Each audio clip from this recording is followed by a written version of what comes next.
how to start a vintage wardrobe. So I for a long time have been very much into vintage clothes, and when I say vintage I don't mean the 70s, the 80s, I mean the 1940s and the 1950s, as you could probably get an idea from how I'm dressed.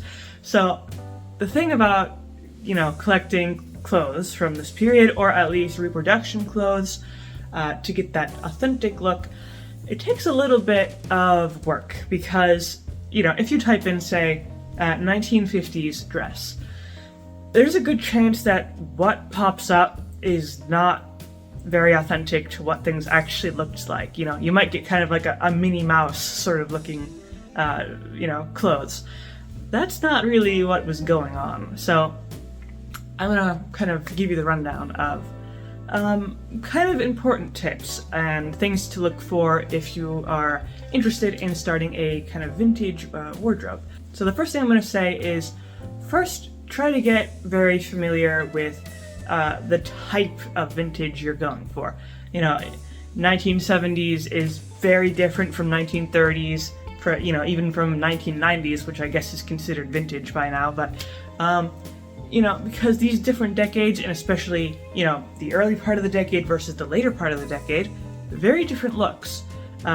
So it's important to kind of get familiar with what was actually considered authentic for that time versus what became, in modern eyes, more of a stereotypical look.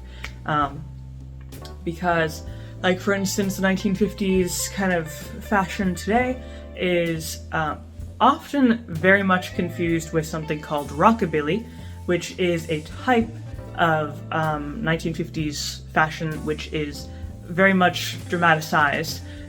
Bright colors, lots of polka dots, short skirts, which none of which were very popular. Polka dots were popular in moderation, but taking these certain aspects and then making them far more dramatic, so they're no longer really historically accurate. So, there are plenty of resources online that are very educational in what was accurate and what was not, and what people actually wore back then, pictures, of course, of people from back then. So, getting that as a foundation for your vintage adventures, that's always a good option, because then you know what to go for and you won't look costumey. Because being, looking like you're wearing a costume is a very real thing that happens if you are not following, the more authentic side of things. And that, if you want to wear a costume, that's one thing, but if you don't want to look like you're wearing a costume, but you look like that anyway, there's a discrepancy there. So then moving on from that, where do you get the clothes? You know exactly what kind of clothes you want to go for. Where do you get them? So eBay is a big contender. So I'm wearing a suit. If you can notice, I'm wearing a suit that is from eBay. And this suit, I don't know exactly the year that it was created, but it's definitely vintage. It's a very nice suit. There's no lapels. I thought that was a very unique look. I also got this suit because, another point that I have to make, people in the past were much smaller than people today. I got this suit because of the shoulders. I have very wide shoulders, and this was the only suit I could find for women that had shoulders that would fit me. So keep that in mind, because like I said, the shoes, forget about buying vintage shoes. You will never find them unless you have very small feet, because especially women, even men back then, had much smaller feet than today. Then it also, with the waistline as well, people on average, say in the 1950s, had smaller waistlines than the average waistline today.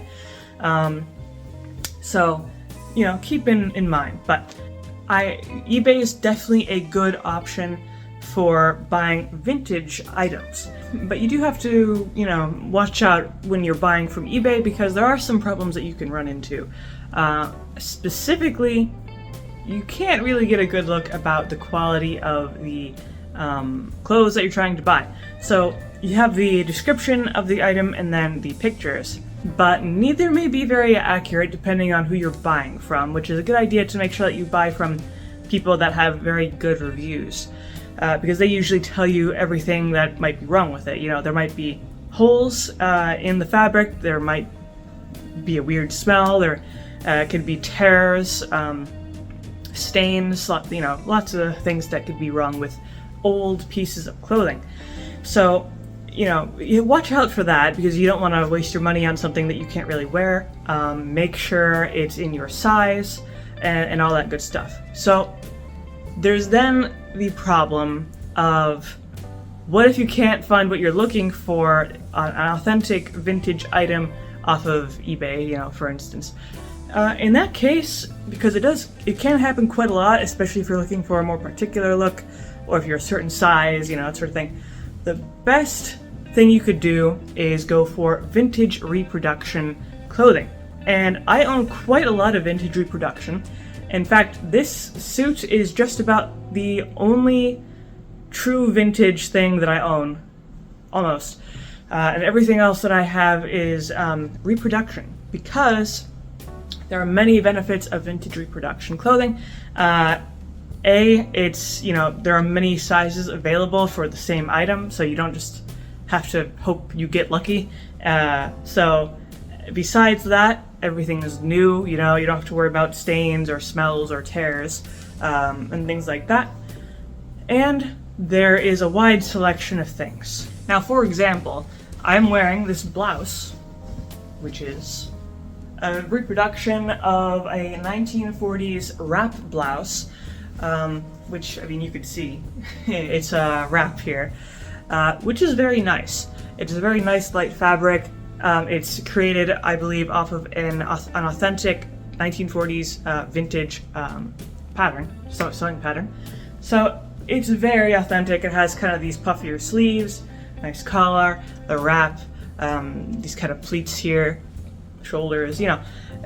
So it's pretty good. It's you know, this is the best you can get without actually finding an authentic blouse that looks like this, which would be very difficult because, I mean, if you're trying to go for like the 1940s look, for instance, how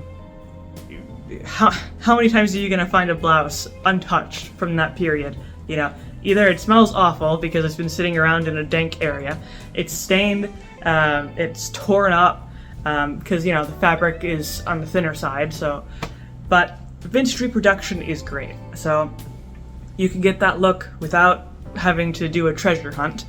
And there are many places you can get vintage reproduction. My preferred place is called Seamstress of Bloomsbury, and I have a lot of shirts specifically from them. Another one, which I got this shirt from, is called Rocket Vintage, I believe. I'm pretty sure both are in England, but there's quite a few others, but those are my main two because they are the most authentic and they get they make their clothes from authentic patterns. Now, there are some others that are more rockabilly, and like I said before, that's a little bit more costumey, and more just for the fun of the idea of vintage without going full vintage. So, many people enjoy that. I don't really do that myself, you know, but I prefer to go for the more, you know, if I'm doing the vintage thing, I'm going to go full vintage, so as much as I possibly can. Now, some other, besides, you know, the shirts and the skirts and the dresses and whatever, the more minor things that make the look, for example, shoes. I will take my shoe off, show you my shoe. This is, interestingly, not supposed to be a vintage reproduction. I got this from Amazon. I'll put that link in the description for this one. It just looks very vintage, mainly because of the heel design, which is only 3 inches, you know, on the shorter side compared to modern heels.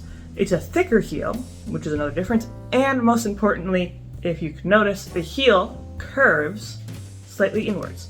And while this is a minor detail, I mentioned this before in one of my previous videos, this is really what makes it look vintage, because a lot of modern heels just go straight down, but this inward curve makes it very, very 1950s, 1960s even.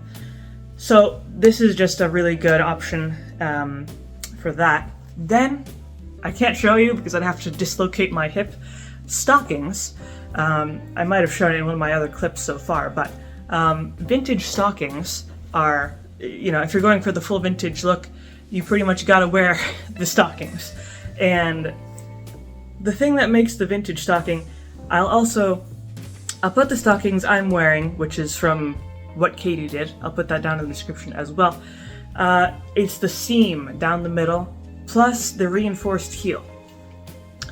So the thing about that is that pretty much from the 40s until the 80s, even maybe the 70s, all the stockings had a seam down the middle because that's just how they were made, and then the reinforced heel. I have Cuban heels, they're square on the top, but there are also French heels which are pointed. So it's really just a matter of style. It doesn't really make a difference. It's just to reinforce the heel so it doesn't bust. But stockings back in the day were, women wore them every single day because they were pretty much like underwear. You kind of had to wear them. And I would say at least my favorite reproduction brand that does stockings and also vintage lingerie is what Katie did, which is another English company. But yeah, that really helps you get the full look. You're not missing any particular details. And for me, I even enjoy even the more minor details to be accurate. Like this nail polish I'm wearing is called Cherries in the Snow by Revlon, which came out in 1953, that color. I also have the lipstick, I'm not wearing it today, but 1953 for that really accurate look down to the color, So I always like the details like that. You obviously don't have to go that much into depth, but if you really want to go, full on with that look, it's fun and it helps to get that authentic look.